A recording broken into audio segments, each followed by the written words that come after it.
Good morning, 9th standard boys and girls. So, I'm happy to meet in the next poem, Unit 1.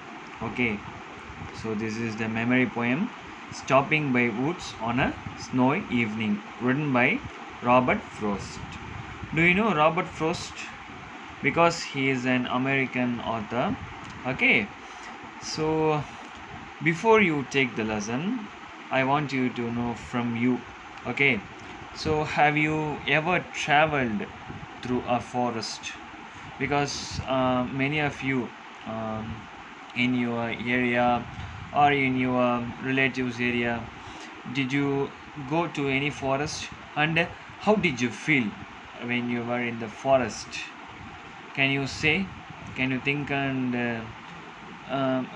express yourself? Because in this whole poem is going to say about how the forest is existing in the world, and how the beauty of the forest is. Okay, so the author is going to express through the poetic lines. Okay, so this is the summary.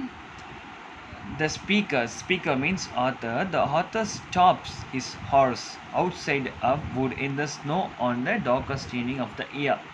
Okay, hearing his horse bells shake, the speaker imagines that the animal wants to keep going. The speaker hesitates, drawn by both promise he must keep and the enhancing lieu of the wintry woods. Okay, so the author says about the forest. Okay, some animals wants to keep going, so just like that. Now I'm going to explain each stanzas. Okay, so just listen, student, pay attention. This is memory poem. It's very important. Whose woods these are, I think I know. His house is in the village, though. He will not see me stopping here to watch his woods fill up with snow. The speaker, as I said, who is the speaker? The author. Okay. The speaker thinks about who owns the woods that he or she is passing through, and is fairly sure of knowing the landowner. However, the owner's home is far away in the village, and thus he is physically incapable of seeing the speaker pass to watch the snowfall in the forest. Okay, so next stanza. My little horse must think it queer.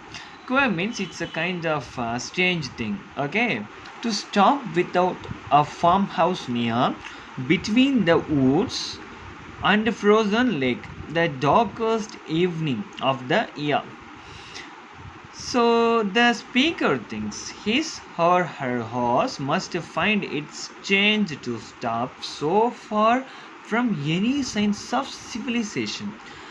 Indeed, they are surrounded only by the forest and the frozen lake on the longest night of the year. Okay, so now I'm going to read third stanza.